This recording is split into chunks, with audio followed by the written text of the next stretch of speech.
Summer is almost over, which means it's time for the back to school photo.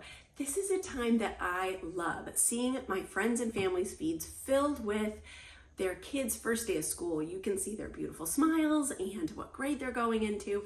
And I love to share my own children as well. It is like a rite of passage for each school year beginning, right? If the process of taking those photos feels overwhelming, relax. We're gonna walk through how to take better photos, make that process easy and simple. We're gonna cover tips on using your big fancy camera or your smartphone, whatever camera you've got, it's going to be great. I'm gonna talk about location and lighting and tips to make the process simple and fun for everyone so that you can get these great photos without fights or terrible smiles or anything and just have a beautiful photo to share. Ready? Let's go. The very first thing that I want you to start doing to take better photos is to plan ahead. Our kids have short attention span. You don't want to be dragging them around, trying to find the right location or the right light or whatever. So plan ahead, and getting things kind of set up before bringing them in is my number one tip for working with kids when doing photos, especially your own kids, because they're gonna have less attention span for you than for a photographer, right? So plan ahead. This also means that your back to school photo doesn't have to take place on that first day of school. Spoiler alert, in 5 years, in 6 months even, you're not gonna remember that you took the photo the night before or the morning after. And really, it's not going to matter. Our kids won't change overnight. Okay, so the very first thing you're gonna do, you're planning ahead, right, is you're gonna select the location. Where do you want your photos to take place? For most people, this is going to be in front of their front door. It is a great marker of kind of that leaving the door to go to school, right?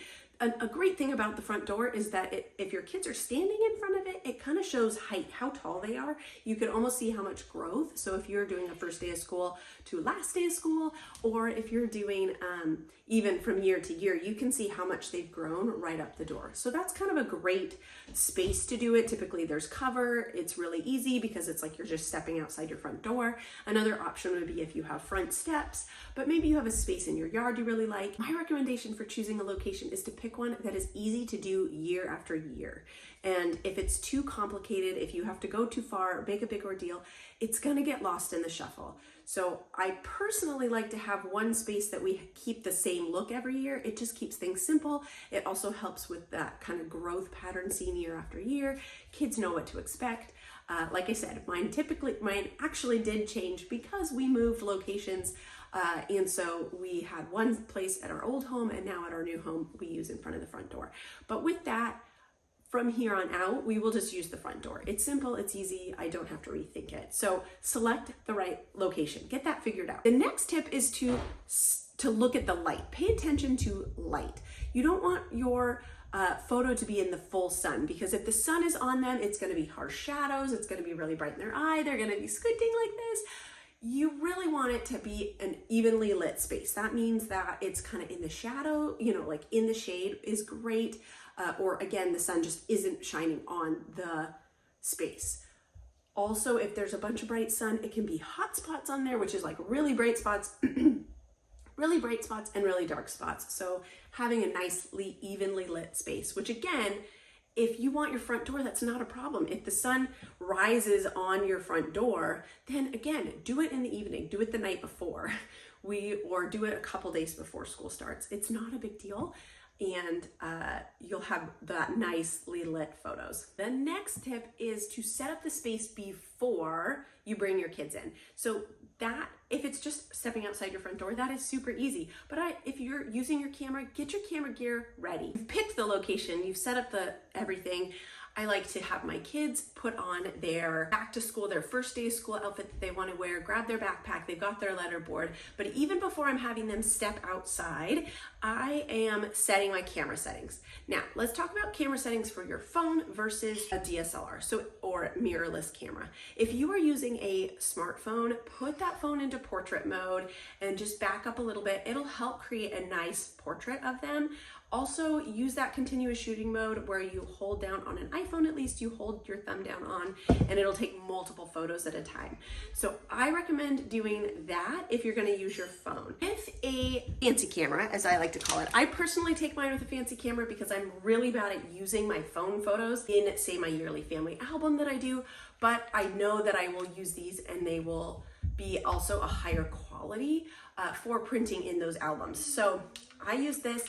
I do shoot in manual mode as a professional photographer. However, I want you to not be intimidated by using your big camera. So on your camera, you can turn it to the aperture priority mode, which in Sony is an A, I believe Nikon is an A, and on Canon that is AV. And that just means you're going to only select the aperture. Aperture is what controls the blur of the picture. So like you want them in focus and kind of blurring out the background. So I like to have my aperture nice and low. So when you are in aperture priority, you can set that aperture. You want that number to go as low as you possibly can. The camera will set the other settings for you. So that's what's great about aperture priority. It's kind of a way to start setting some settings without too much and having to think about it. So again, set that aperture priority mode, set your aperture low, and then you're ready to take a picture. Now you're gonna get your kids. So the tip number 3 here is that you're going to keep it short.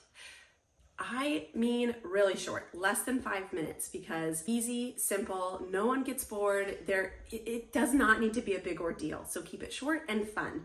And I like to also allow kids to share their personality. I don't want them to just smile their cheesy smile and hold the board. Like then I'll be like, okay, show me your backpack, twirl. I'll have girls move back and forth. I'll tell my kids, yell, first day of school, or I'll say, first day of first grade, and it's my son who's going into 7th grade, something that he's like, and they'll make them laugh, like just making them laugh. So I like to let them yell, make them laugh, just keep it fun and light. And I always like to be like, okay, we're gonna have some popsicles afterwards, we're gonna celebrate, especially if I'm not taking it on the actual first day of school. Here's a little bonus tip. Get those kids in together for one quick group shot and just like have them yell together like their favorite ice cream, and they could like squeeze together or whatever. And then you have a nice group shot and you have one of each kid. In, out, done. You have amazing back to school photos.